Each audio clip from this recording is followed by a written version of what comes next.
It's been a while since I made a video featuring my favorite anti-vaxxer, so today I'm going to correct that. I'm talking, of course, about probably the only man on the planet who can contend with Alex Jones for the tinfoil throne. He is the one and only, the angry silver fox, Bigtree. Now, Bigtree's channel lately has been dedicated to COVID-19 videos, but recently he uploaded a video claiming victory, that he's been right this whole time, and that he's been warning us about all the conspiracy theories that are now coming true. Let's take a listen.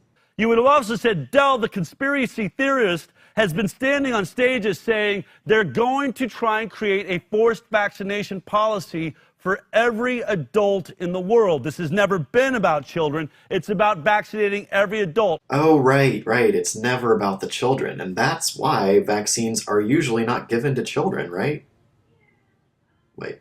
Pharma does not make money off the 2 to 3% of unvaccinated children. I've said it over and over again. If you've been following me, you know it's true. I said the money is in all the adults, 330 million Americans or 7.5 billion people around the world. That is a payout. Okay, in all seriousness, this idea of a mandatory vaccine for all adults is pure fantasy.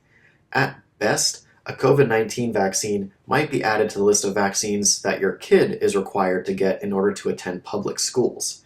These kinds of laws already exist in most states. And if the narrative here is that Big Pharma is looking to make huge profits off of a COVID-19 vaccine, that's a terrible business model. Vaccines are notoriously bad for making profits for pharmaceutical companies. In fact, it's historically been very difficult to convince pharmaceutical companies to invest in developing vaccines, partly because the profit margins are so low. If you think about it, you're only getting maybe 1 to 3 doses of a vaccine for your entire life. That pales in comparison to the profits that can be made off a medication that you're taking daily, weekly, monthly, or for the rest of your life. Another reason pharmaceutical companies don't like to invest in vaccines is because it's ridiculously expensive and takes a really long time, which makes it risky from a business standpoint. Vaccines can take anywhere from 10 to 15 years to get from the lab bench, approved by the FDA, and into your doctor's office. And the price tag on that process can be anywhere from $500 million to $2 billion. And even after all that work and investment, the profit margins are still low. So, if Big Pharma was really trying to make as much money off of you as they can, none of them would manufacture vaccines. Instead, they would just let you get sick, and then produce the medicine necessary in order to treat you, and make money off of that. Instead, we have vaccines. Vaccines which not only save lives, but also save you expensive trips to the hospital. I've been warning you that the real ID is coming, ID 2020, that's now been pushed back a year, maybe because I've been talking about it enough. It was a conspiracy theory to say that they were going to track your ID and that ID would be attached to your vaccine records. ID 2020 is a non-government, non-profit organization that seeks to give individuals more control over their digital identities. Regardless of the merits or the feasibility of this organization, it only really has pilot studies that are in their infancy. What Dell is describing is really far off. But I'm thinking maybe if you give me a little time, we won't need a card. How about a microchip? I'm developing a microchip that can be injected into you that will know your vaccine record, all your medical records, so we decide whether you go to work. Well, so far, 6 states in America have already banned the involuntary microchipping of humans. So that plan doesn't seem to be going so well. But also, the technology for this does not really exist. Neither does the infrastructure. So where is this reality that you are seeing, Dell? They're telling you we're going to do mandatory testing. If you want to go to work, you're going to have to walk out in the world and you're going to have to be tested everywhere you go. Right now, the United States does not even have enough testing materials to test everybody who has COVID-19-like symptoms, let alone force mandatory testing on the entire working population. Also, most states have rolled out a plan to get people back to work in a stepwise process, and that plan does not include mandatory testing or mandatory vaccination.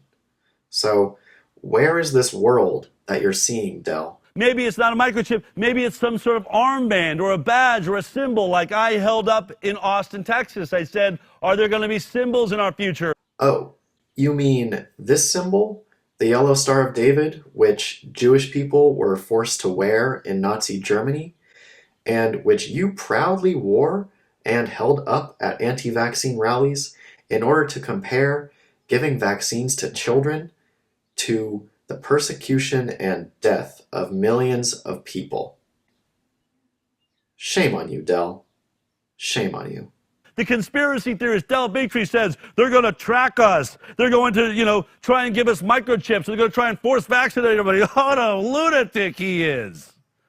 Well, he already said it, so I don't have to. And now we're buying drones from China to follow us as we drive around. We now know that our cell phones that we carried, that all of these, Silicon Valley companies are tracking our cell phones to see how far we're standing away from each other. You must be a pretty bad conspiracy theorist if you think that cell phones are just now becoming an issue of privacy and tracking. So here's my point. It's no longer a conspiracy theory anymore. It's a reality. Doesn't matter what I said a year ago. I don't get some great "I told you so" here. What I want to show you is that though I've been referred to as a conspiracy theorist for a long time, what I was a really good reporter that saw all of this coming because of all of the published data, because of all of the medical journals, because of all the peer-reviewed science that I've been providing you on this show. Well, if some of my previous videos on this channel are any indication of the quality of reporting that you do when it comes to scientific and medical journals, I think I would learn more by interviewing my dogs. To say it's a conspiracy is like, you do recognize what a conspiracy means, right? It means a small group of people that decide to do something to a larger group of people. That what's involved in decision making is done by a very small group of people. Does he really not know what the definition of a conspiracy is? Okay, Del, buddy, you gotta step it up, or else you're gonna lose the tinfoil throne to Alex Jones. That's exactly what you have when you see 120-something virologists and more people like Dr. Erickson stepping forward all around the world. Oh, right, Dr. Erickson, who brought nothing but poorly analyzed statistics and bad science to the table. Made a video debunking him already. Yet, Tony Fauci doesn't want to hear it. Deborah Birx doesn't want to hear it. And Bill Gates, who's not even a scientist, he doesn't want to hear it. And a few handfuls of people at the WHO don't want to hear it. They don't want to go along with the body of science. It's really interesting to me how Del genuinely seems to believe that science is on his side. But in my experience, it seems like he never even really bothers to read what he's reporting on. This small group of people are telling you they have a plan for your future. And that plan is this: we will not let you get fully back to work until we have a vaccine 18 months from now. We don't care how many jobs we destroy or how much we level the economies of the world. And let me guess, you don't care how many people die from COVID-19 because it's just the flu. And especially when I see something with a death rate that looks like it's right on par with the flu. And even if it was many times higher, I would never want to give up all of my freedoms because I was that afraid. Yep, I thought so. And honestly, what a world where someone like you, Del, who is being asked to stay home for a couple of months in order to help save countless lives, thinks that they're being treated equally to a Jewish person in Nazi Germany. Someone who truly had no freedom. Again, shame on you, Del. Check your privilege, man. And we are following your cell phones to make sure that you're social distancing, something that we may leave in place for till the end of time. Hugging might be illegal. Kissing might be illegal. Your cell phones will help us know if that took place. Right. How could I not have seen it?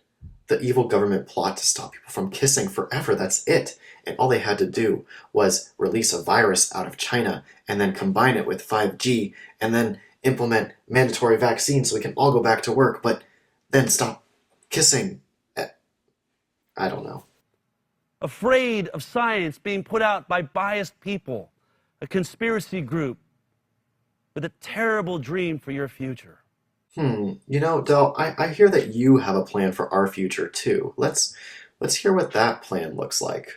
And I said, like for me now, as crazy as this might seem, finding a way for my children to just get the measles, I'd be so happy that my children get lifelong immunity. Yep, his plan is to have his kids and everybody else get measles, and for us to go back to measles outbreaks every 2 to 3 years, which kill thousands of children.